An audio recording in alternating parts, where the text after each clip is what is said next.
Hi, I'm Alex and welcome to Just the Tip, episode 11. On today's episode, we're going to have a little review of last week's tips. We're going to talk about my 10 best horses to back in the autumn, and then this week's tips.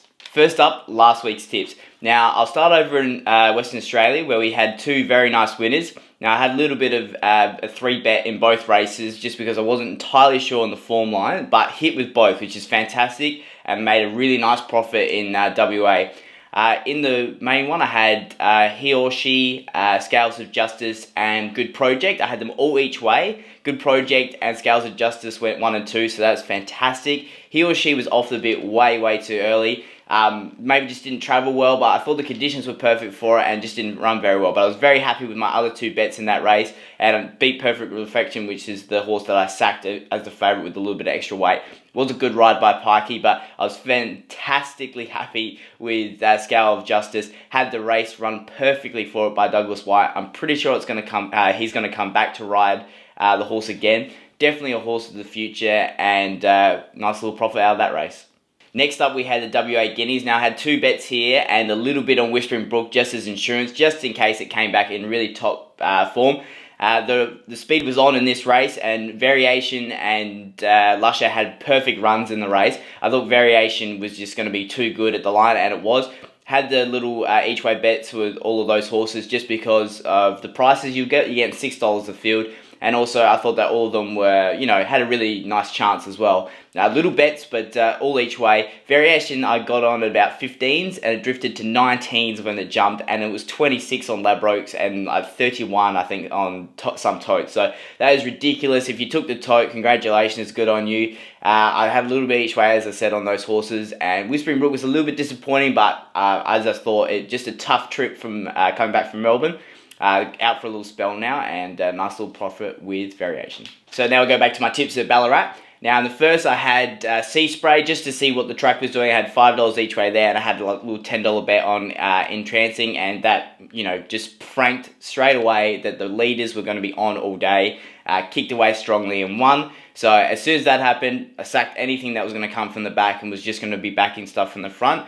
So then in the Clockwise Classic, my tip was Scratch. Then dollar for dollar, I knew it was going to be on pace. I had a nice big bet here, as I said I would, and just got there. Heart in mouth stuff for sure. I was just like, please, finishing line, hurry up and get here. But nice little one at $4.60. It got smashed late as well, which is fantastic. You're getting the overs, so you can sit back and just hope it gets home, which is fantastic. Next up, we had Golden Spin, who finished 3rd. It was a nice run. I knew it was going to be coming from a little far back, but I just thought it might have had a little bit of talent, and it did drift a little bit. You could have got $4.80, $5, so I just had a little bit each way there and got up for the place. I had, all those horses, though, I thought they were going to be the best horses in the race, and, clearly they were in the end. And to round out the day, we had the Ballarat Cup. We had Ladari. That was won by Pilot de Say, who has been the punter's worst enemy for about 6 months now. I swear, ever since it landed, had that huge win at Ballarat in April.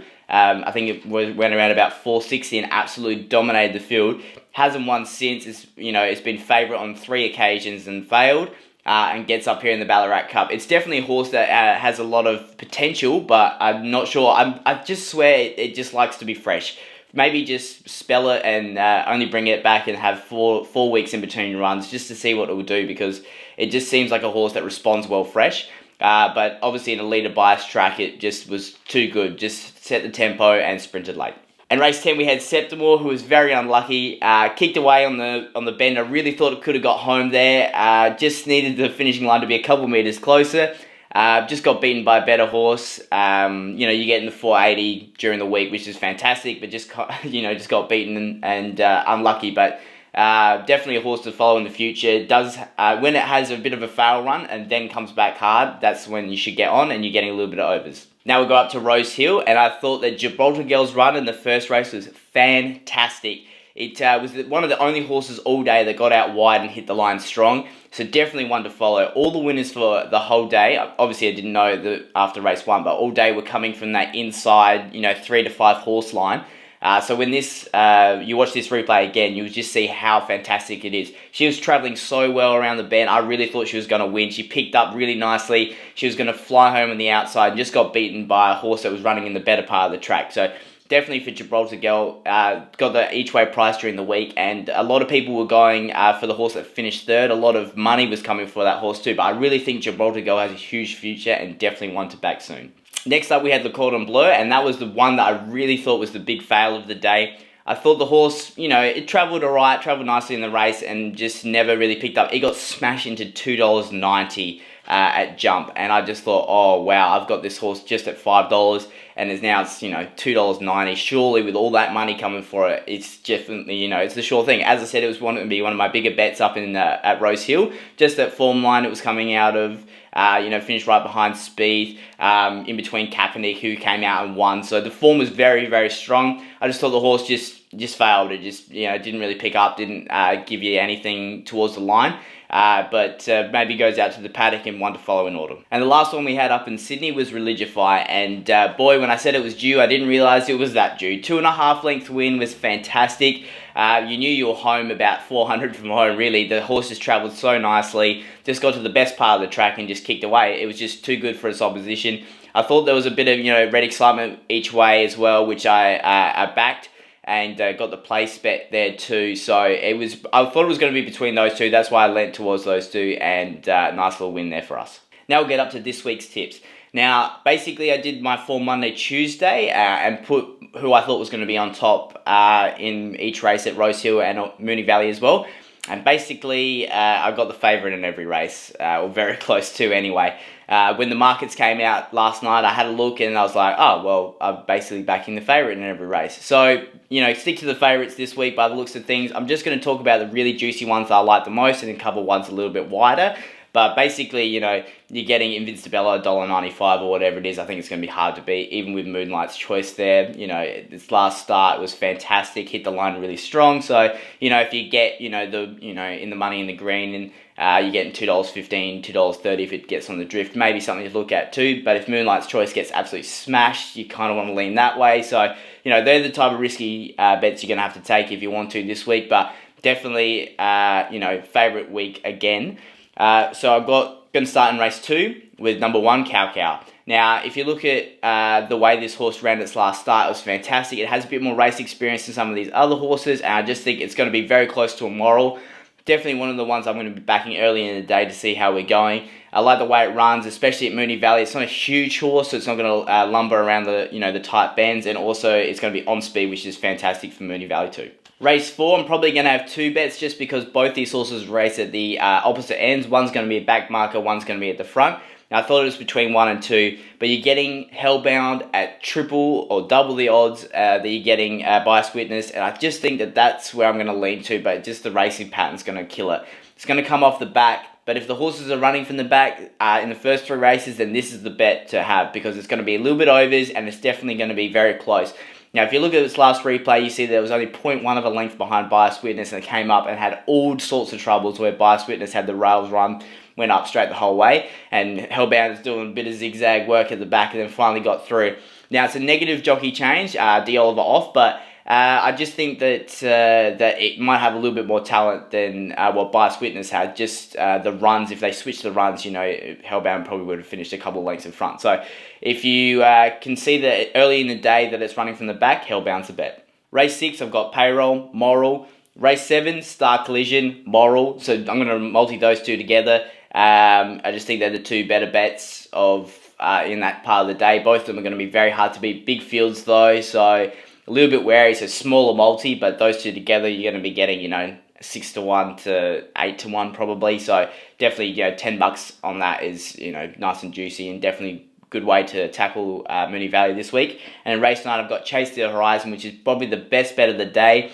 Got held up in all sorts of bloody trouble at Moonee Valley last time, but this time, without the handbrake on down the whole bloody straight, that it will come out and win for us. So those last 3 bets of the day would definitely be my stronger, bigger bets. Rosehill, I've done a little bit of cherry picking here as well. I've got race 3, number 3, Balmain Boy. I just think it's due. It's not the favourite at the moment, but I reckon it will SP favourite.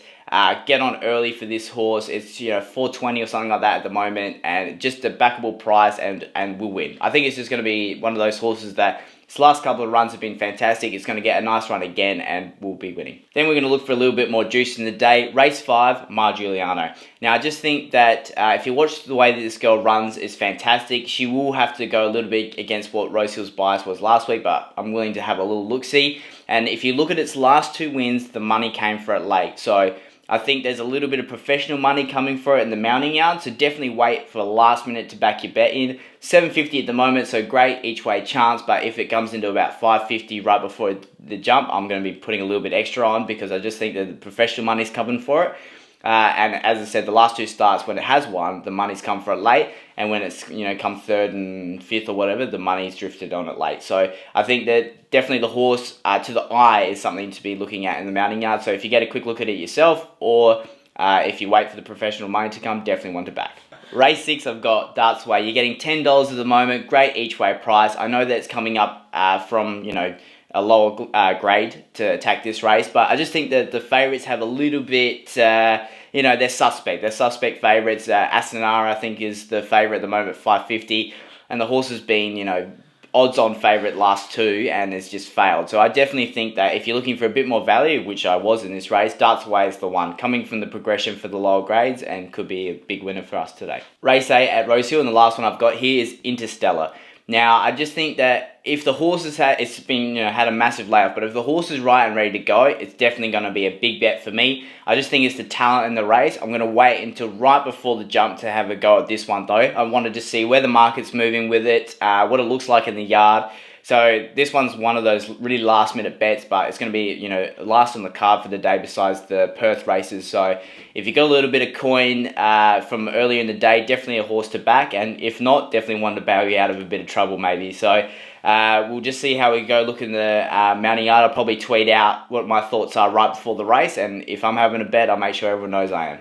Awesome, and let's wrap up with the little look at the Winterbottom in Perth. Now, Perth's been nice to us last week. Hopefully it's good to us this week again.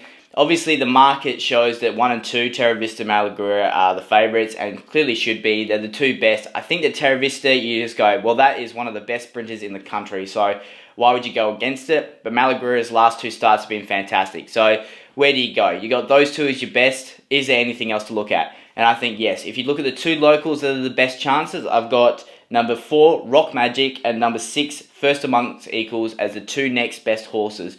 Now, I did the little market before the race came out, and I must admit, I did think that 1 and 2 were going to be the favourites, and they have. They've opened up at $3.60, and then you're getting $7 for the next, but First Amongst Equals, you're getting 21 to 1. Now, that is ridiculous. I had it about 10, 11 to 1. It's just ran its last 2. It's just gotten a lot of trouble.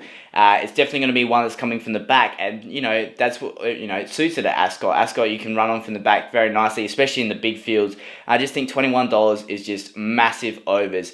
As I said, SP to about half that price. So when you're getting double, I'm going to double my bet and go for a big one here. I definitely think 1 and 2 are going to be your favourites, of course. But this is the horse I'm going to target. I'm going to have a big each way on this one, and then I'm going to have little savers on those ones. But I definitely think 1 and 2 is going to be, you know, Quinella horses if they get just the right runs. But the pace is going to be on, so I'm really keen on First Amongst Equals. Beautiful, and that's it for Just the Tip this week. Covered a lot of things today. Obviously, those horses for autumn are definitely ones to back. There's going to be a lot of juice there and a lot of value for money. I would almost put money on that all of those horses will win at least 1 race next preparation. So those horses definitely black book them for autumn. They're the ones to follow. Hopefully we get a few more winners this week. I've scattered it around again. I even did the form for Morpheville if you're looking for that type of form as well. And hopefully again in Ascot we'll get a nice little winner there, especially at 21 to 1. Massive overs. We'll see what happens. It's going to be the last bet of the day, so it could be loading in or it could be just watching with just a little small bet. But definitely going to have something there. Fingers crossed and good luck punting.